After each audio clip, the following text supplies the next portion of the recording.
We're back. This is the Great Classic Rock Debate. I'm Kenny. I'm Paul with zero qualifications. And I'm Steve. We talk anything and everything classic rock. We try to keep it interesting.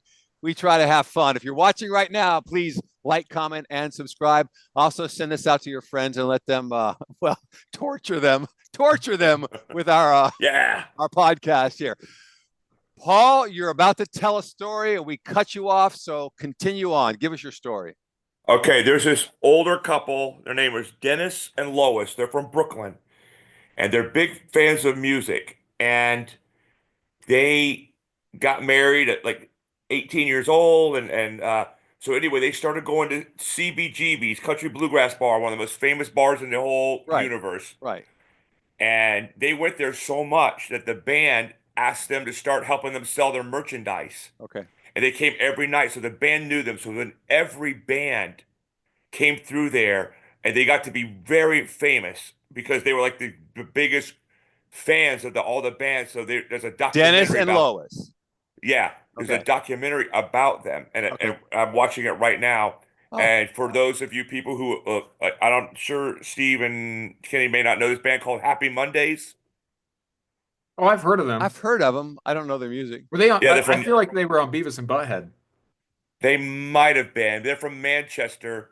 They do like singing, dance, really good music, and they named one of their songs Dennis and Lois after this couple. Okay. But Happy Mondays is one of the greatest bands that it's not classic rock, it's dancey. So anyway, they got to know the Ramones, think of the bands that started there. Blondie, Ramones, right. What was the other big band? Talking Heads. Right. This band called Television that people don't know. So all these they know them all. Huh? The Bee Gees. What's that, Steve? The Bee Gees. The Bee Gees from Australia, Mike. So that good point. If you guys know, if any of you people out there know those bands and you want to hear about CBGBs, it's a really cool thing. Okay. Go ahead. Yeah, I've never been. Over. Was that a movie or was that a movie? Yeah, it's a DVD. It's a biopic. It's not a narrative film. Okay. But CBGBs does not exist anymore. Did that correct? It closed out like maybe 8 or 9 years ago, I think. Yeah, something like that. Yeah. There's a good movie, matter of fact, with starring Alan Rickman about that bar. It is great. Okay. Because all these actors are playing these really famous people that played there. It's really for years, I would hear that name thrown out, and I didn't even know what it stood for. When I finally heard Country Bluegrass Blues, and I go, wow, who saw that coming? Yeah. I thought it was going to be some crazy thing. It's kind of simple. But it was a real achievement. If you're a band and you're trying to become known and you got booked into there, that was a real high point. Yeah. Yeah, I mean, it's like for those East Coast version of like the whiskey, right? I mean, I've never been to either one. Something like that. It's that's a good analogy. That's a good one, yeah. If any of our fans know the song "Life During Wartime" by the Talking Heads, he says, "I don't have time for no lovey-dovey, no time for CBGBs. I ain't got time for that now." That's one of the choruses of the song. Okay. So they pay tribute to CBGBs in a song. All right. Yeah. Okay, and then Kenny, was it as good as Studio 54? I'm not sure if I ever saw that movie. There was a couple of them, and they were not great. Well, Studio 54 had the better music. It was a disco. If you're into disco, certainly. I'm just trying to get a rise out of Paul. But those movies that were intended to capture that late 70s, they're never good. It's too bad because it was a cool period if they could make a good movie, but the movies are never good. So no, Boogie Nights is probably the only. It's probably the best movie about kind of the 70s, even though it goes I agree. I agree. Yeah, it's good. Well, we had a fraternity brother that Kenny knows named Dino, or was it Bino? Dino, yeah. And Paul Dean. I don't know if he went by Dino. Paul Dean. And whenever he would come to bat during softball for the Teak team, he would make everyone sing, "This ain't no party, this ain't no disco, this ain't no floor," every time. Right. And he was like he was like a really kind of a goobery guy. He's a really great guy. He was. I really liked him. He's a great guy, but he was a goof, and he was very Southern, So he's singing Sheryl Crow. Yeah. This ain't party, this ain't no party, this ain't no disco, this ain't no country club. Yeah. All she wants to do is have a good time. That's it. That was like her first hit. So, and I'm not a Sheryl Crow fan. for Yeah, me neither. reasons. She's an Einstein. But anyway, all right. So start the show, Kenny. Okay, well, if I understand correctly, our topic tonight, we're going to talk about some of the bands that have existed over the years and have even had songs, but they just never really reached the pinnacle of popularity. And the song may have done kind of well, but the band themselves never rose really far above obscurity. Do I have this about right? Yeah, but I think we should probably even have a show like where each one of us picks out an album by a band that not many people have heard of and talk Okay. about it. Okay. And we don't have to do that tonight, but I literally have 100 of them. I'm sure you do. Yeah. And the reason I have an advantage over you two is there was a station, Piper High School down in Fort I Lauderdale remember called you telling me about it. Yeah. WKPX, and they had about 8 or 10 people who had really good taste in every genre. Okay, and they would play. They go, all right, this is a song by Primus called Tommy the Cat. I never knew who Primus was. They played that, and I'm like, oh my god, they're the band. They got me into COC, Steve. They go, there's this metal band from wherever they're from, and yeah, man. And I'm like, oh, whoa. And I was like, so anyway, they had 40 of those. So, yeah. So you could bring about a band. I don't like Thin Lizzy's way too big to be in this category, right? Like, I would say so, even though unfortunately they're always known for that one song. But yeah, but virtually anybody would answer by saying, okay, wait, they're not obscure. right. So let's sort of zero in on names where the band itself is still kind of obscure, even though they might have had 1 or 2 hits that rose above that, but the band never did. Can I throw one out? Because I think it's a good example. Please, you okay. Start. Yeah. I'm gonna start with this one, okay? And the band is the Henry Paul Band, okay? Henry Paul was a member of the Outlaws, Southern rock band from Tampa, Florida, way back in the day in the 70s. And they were I'm going to call them one of the originals. I mean, the Allman Brothers came first, but still, they were right on the heels of the Allman Brothers. They were from Florida, as many Southern rock bands were. And their music was true to the blueprint of the Allman Skinner model. Okay. Man, that was Southern rock. It was good stuff. And so somewhere around 1977, I think it was, Henry Paul, one of the members, splintered off and formed his own band. And they recorded several albums before he then made another detour and became a country artist. But during that, and the Outlaws, in my opinion, are much better known. But during those 3 albums or whatever that the Henry Paul Band made, and especially that first album, this was some great music and some really, really great Southern rock. And that first album, there was not a weak track on that album. The title track, which was called Gray Ghost, is styled to be the Southern rock epic anthem type of song that's being dedicated to Leonard Skinner. It was recorded right afterwards of the plane crash, the tragic plane crash of Leonard Skinner.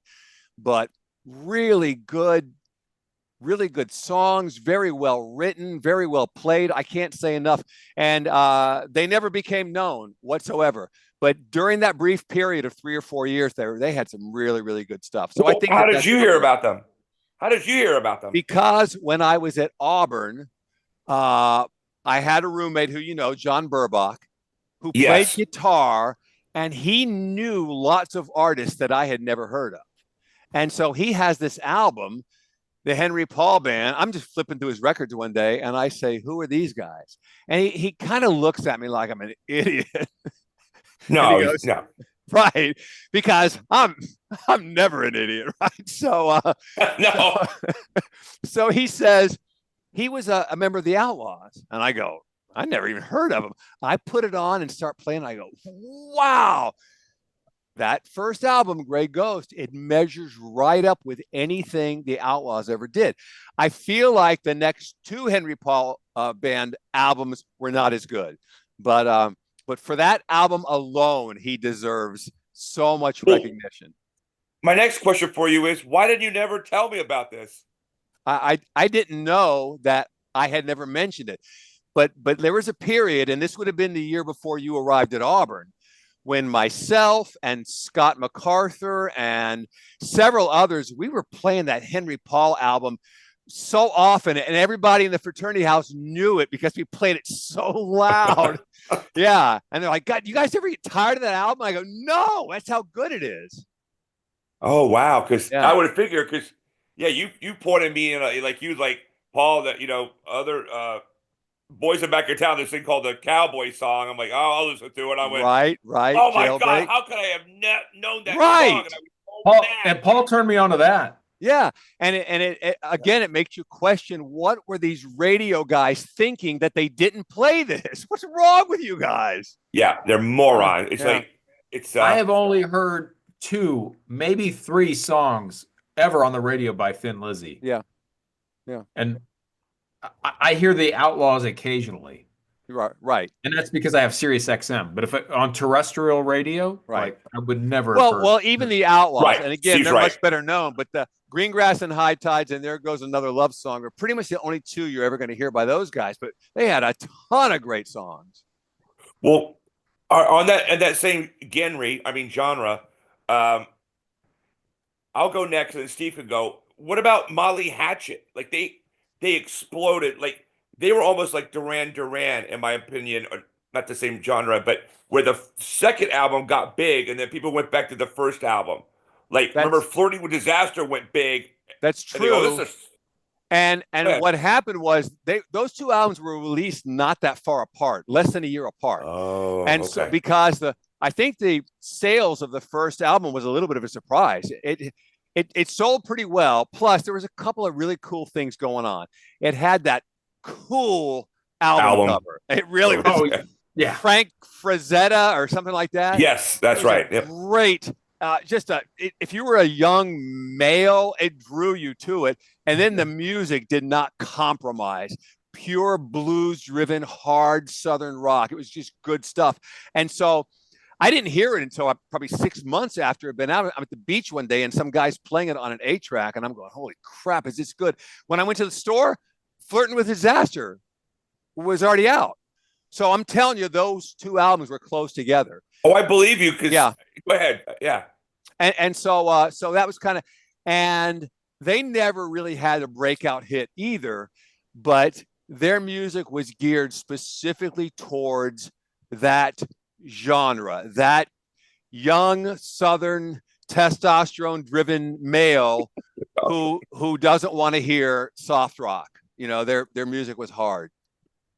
But Good they stuff. like their third album, and then this is when me and Beating you the odds.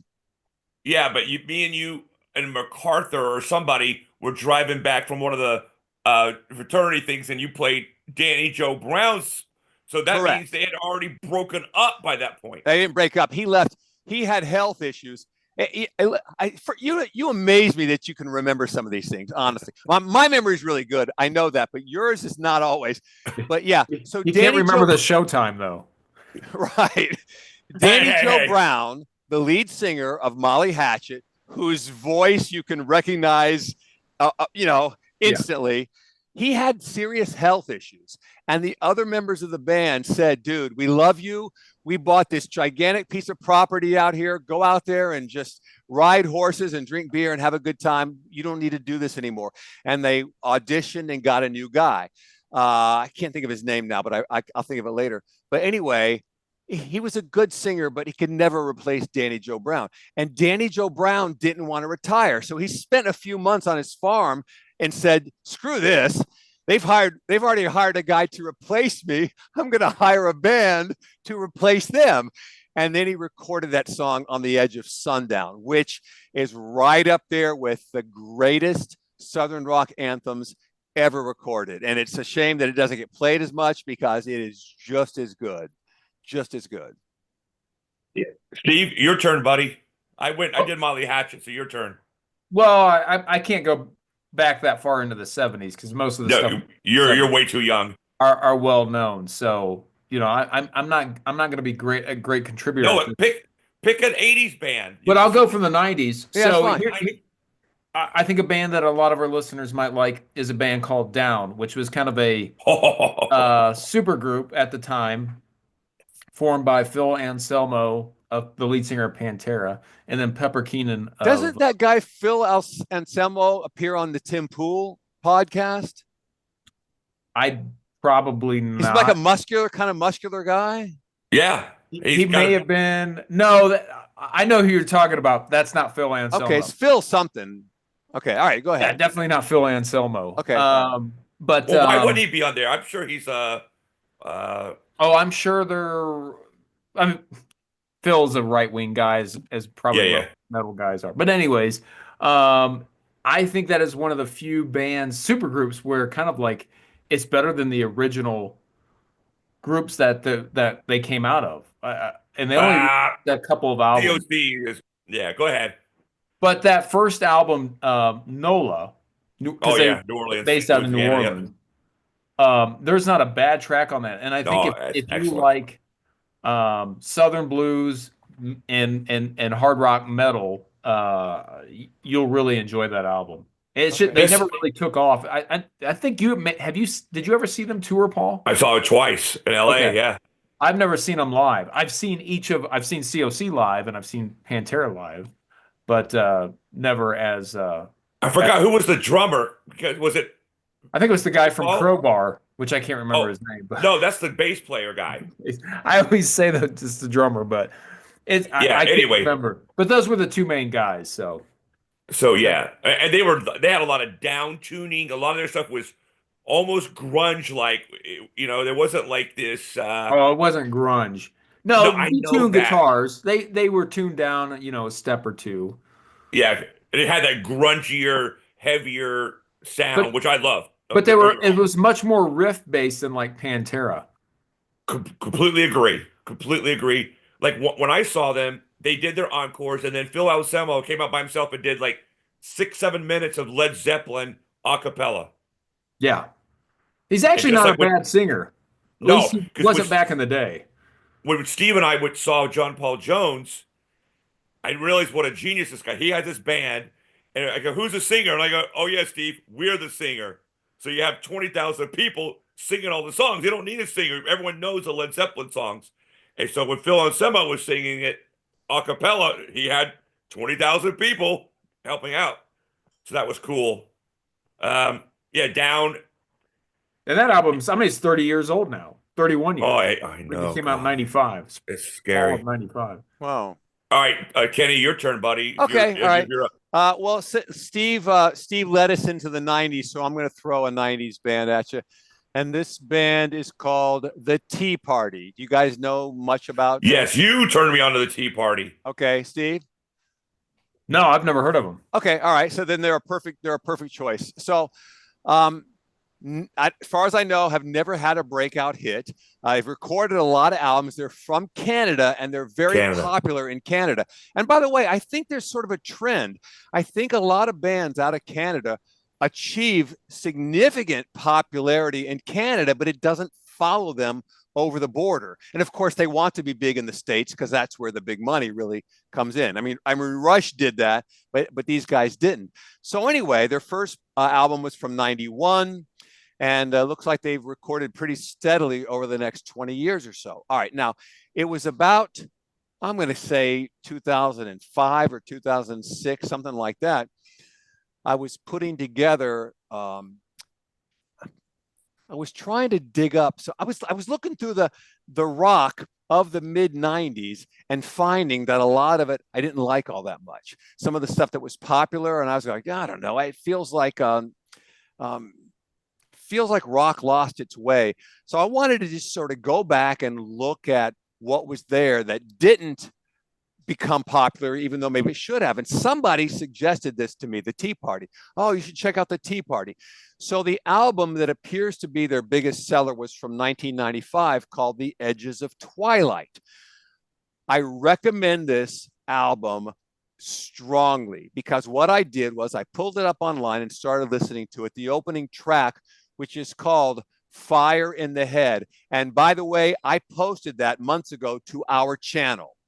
I posted 2 songs by The Tea Party to our channel. You know, I always include the lyrics. It's one of my things. I love the lyrics. So Fire in the Head, and the other song is called Correspondences, okay? Fire in the Head is just a good, strong, hard rock, kind of alternative rock type of song. And the first time I listened to it, I said, I can't believe that this never got picked up by rock radio, because it's another one of those things where I feel like they failed us. You had one job: find good rock music and promote it to the dudes out there who are waiting to hear it, and instead they're playing Green Day or whatever. And so when I hear this kind of thing, and I realize that they didn't play it at a time when I was in my 30s, dying to hear good classic rock sounding rock music, it pisses me off. So that song, and then the other song I'm going to mention, Correspondences, which I also posted to our channel. It's a longer, slower type of song, but it still has that hard edge to it. But it's not a ballad. I wouldn't call it that. It's kind of hard to describe, but it's really, really good. But to me, the whole album was good. And I downloaded some of their other stuff. I also thought it was very good. This band, largely obscure, never became big in the United States. But for me, what a lost opportunity radio could have, should have. So anyway, that's it. The Tea Party out of Canada. I agree with you, Kenny. And it's like that way we could hear another Bryan Adams song, or we could hear another, oh my God, or Breaking the Girl 400 times. And I love the Chili Peppers, don't get me wrong. But Cuts like a knife, man. Cuts like a knife. Feels like, never mind. The Chili Peppers, in my opinion, I'm not going to say I love them, but I like them, but they're so overplayed. To this day, classic rock, it's become the Chili Peppers and Green Day. I'm like, wow, how did you forget what classic rock was and turn it into this? I used to think Pink Floyd was the most overplayed band in history. And not a knock against Pink Floyd. Right. Love them. There was a time I would have agreed with that, Steve. But now I would say the Chili Peppers are probably the most overplayed band that on the radio. The worst part of that, Steve and Kenny, is the Chili Peppers have a damn good library, and they play the 20 of their, or the 10 of their worst songs. Probably 5. And you're like, oh my God, there's so many songs they have that are really, really, really, really good, and they never played it once. Like a song by them is "Naked in the Rain." It's on Blood, Sugar, Sex, Magic. Okay. It's a great song, never played on the radio. And when I played it for I'm not sure if I might have played it for you, Kenny. And they're like, who is this? Relative? No way. I'm like, yeah. Right. What are they playing on the radio? Good question. Right. So I'm a big fan of Anthony Kiedis' style right now with the mustache. I don't know. Oh, God. You guys have seen what he looks like now. It looks like a 1970s porno guy, right? Yes, right. Yeah. And like Travis Kelce has it and Aaron Rodgers. I'm like, dudes, you guys are good-looking guys. Drop the damn mustache. Drop the mustache. Yeah. It's not working. It's not working. Okay, just for the record, we got a warning, so we've still got a few minutes. How much time do we have left? Well, technically, we've got about 10 minutes. It says 10 minutes, but I like to make that more like 9 because we've gotten cut off. Okay, that's fine. All right. All right. Here's a band that I introduced Steve to. They're called Salty Dog. Yeah, I've heard of them. Yeah, they're American, and they're like the American version of Led Zeppelin. Okay. The drummer uses Ludwig drums. The guitar player, not like Jimmy Page, he has his own style, but the way they sing and a lot of their stuff is really cool. Now, Paul, hold on, quick question: were they 90s or 80s? Late 80s, I think they were right in that. They were kind of in the bridge, and I think that's probably what happened to why they didn't really catch on. We're right in that cusp of rock going into transition into grunge, and so Steve, that's right. Okay. That's a really good. I would give it my maximum rating. I gave Steve my original copy of the CD. I know I don't have it. I had to go order another one, and it's really good. Salty Dog, and then the singer left the band, and then I think 25 years later they got a new singer from Texas. And they made an album a couple years ago, Lost Treasure. It's pretty good, but you could tell we could go here do a whole show on this where bands copy their own songs and move them around their own songs, not anybody else's. Right. They change a little lick here, and you're like, that's just that song with a note or two changed out of it. Right. You know what I'm saying? And you're like, oh my God, why It's are like you doing? AC/DC. They've written the same damn song 30 times. Ain't that the truth? Well, Yeah. Yeah. yeah, but that's another topic for another day. That's not a knock against them. That was one of my top three but favorite bands of all time.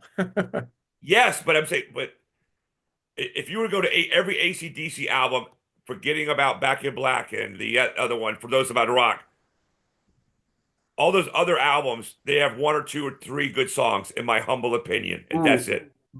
Prior to the Bon Scott era, I would disagree vehemently. Prior to the what?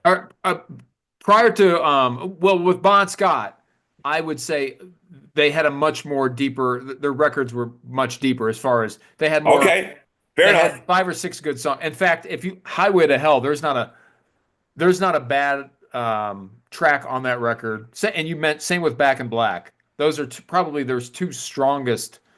I mean, Back in Black sold a crapola ton, and then Yeah. even For Those About a Rock is a good album. I mean, but I'm just saying, like, a lot of there was a period where Aerosmith had one or two good songs on some of their albums, and Oh yeah, and I think that's the standard now.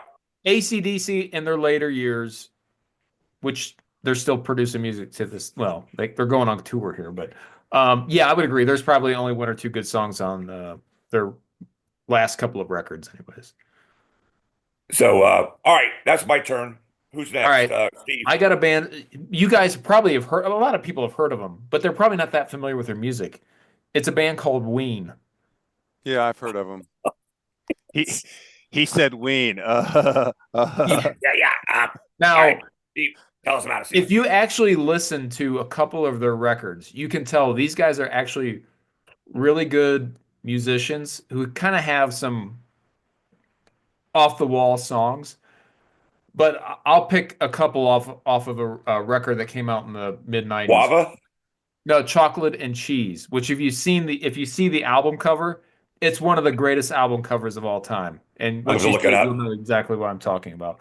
Chocolate and Cheese. But there are a couple of really good songs on there that if you listen to them, they're kind of joke songs, but they're really good songs. Like the first song is Drifter in the Dark, which is kind of a doo-wop song, which I don't know if our audience would really appreciate. But there's another song on there called Buenas Tardes, Amigo. And it's like if you had asked a group of junior high kids to write a song, like write a Mexican bandito song, that's what they would write. But the guitar music on it is really good. The guitar riffs, it gives you the sense of like a spaghetti western kind of feel to it. Okay. And it just showcases that when they want to, they can write really good songs. And so and this is the case for a couple of their other albums. They're very eclectic. They have a wide range. They have a song bizarro. That's like an Irish folk song that's really good. And then they wrote a song later, probably about in the late 90s, I think it's called Everything's Gonna Be All Right. And it's a breakup song, and it's really somber and it's really beautiful. Most rock songs are about the singer being dumped, right? And being in love with somebody who no longer wants him. In this case, it's a song about him dumping his girlfriend, and it's like a love song to his ex-lover, like everything's gonna be all right, and that I left you, basically. So it's just kind of quirky in that, and it's the music in it is really good. So okay. Kenny, are you familiar with Ween? Have I ever played Ween for you? No, you have not. I've heard that name, and I do not know their music. It is it's either you love them or you hate them. Okay. Yeah. And all right, Steve, I want to talk about. I'm sorry to jump in. No, they go have ahead. an album called Guava, and it's the strangest music ever recorded ever. It is. I would not recommend that you start with that Start. record. Okay. All right. All right. If I play it for you, I do it to torture my daughter, my oldest daughter, when she's like pissing me off in the car. I go, I'll play Ween, and she's like, no, no, no. She'll start If screaming. it has the Like, song "Push the Little Daisies" on it. oh, that's my favorite song. Push the little daisies and make them come up. It's like Come that's up. got to be a joke song, but that's But- why that's the first song of theirs that I ever heard. And I thought this is the worst band ever. Like these Ever. guys And have it's zero like you get under talent. your skin. Steve, how are they doing that with their voices? Their voices are like 50 octaves up, Kenny. Okay. 50. It's like, push a little daisy to make it come Yeah, up. it's like they found two intellectually challenged people to write a song and made a music video, and I didn't realize. I think they're kind of playing a joke on everybody. Okay. But if you listen to some of their other stuff, again, it's kind of jokey, but it's like in the vein of Tenacious D, like not to get political. They're with 100 times more talented than but HD. but Tenacious D, I hope like so. they write some joke songs, but you can tell like, oh, they're actually pretty good musicians in there. But check out, like I said, check out a couple of the tracks on the Ween album, Chocolate and Cheese. And so Steve, have you know they have a side band called Moist Boys. You ever heard of them? no It's really up heavy stuff. It's good. It's from called the Ween. Moist. Yeah, that's the same guys. They just have another band called the Moist Boys. A buddy of mine at UCLA, when grad school, he knows them, and so he's like, "You don't know?" I'm like, "No, what are you talking about?" So we played it in my car. I'm like, "Oh my god, I love it!" So Yeah, anyway, I mean, they're a cult following. Like very much cult. the Kiss had the Kiss Army. Ween has the Right. Wieners. I think there's lots of drugs involved. That's what if I had to guess. Probably. Remember, I would guess. Steve and I But- were up in Colorado. Remember me and you and we went to that store and they had the Ween live playing. Remember that? Oh yeah, I actually ate at a restaurant up in Netherland, and they were. I was like, "Who's this?" I'm like, "They're actually pretty good." And they're like, "Oh, it's Ween." I'm like, "Oh my god." Okay, guys, we're right up against it. All right, sorry. That's Kenny, okay. your No, turn, no, buddy. it's okay. We took too long. That's all right. Don't worry about it. Okay, so that's going to be a wrap. Okay, any final thoughts? Quickly, seconds. No, Happy go for holidays. it. Okay, good enough then. We're out of time. Merry Christmas. This is the great classic rock debate. I'm Kenny. I'm Paul. I'm Steve. And if you're watching right now, please like, comment, and subscribe. We will love you for that. Thanks for watching. Until we meet again, we'll see you next time.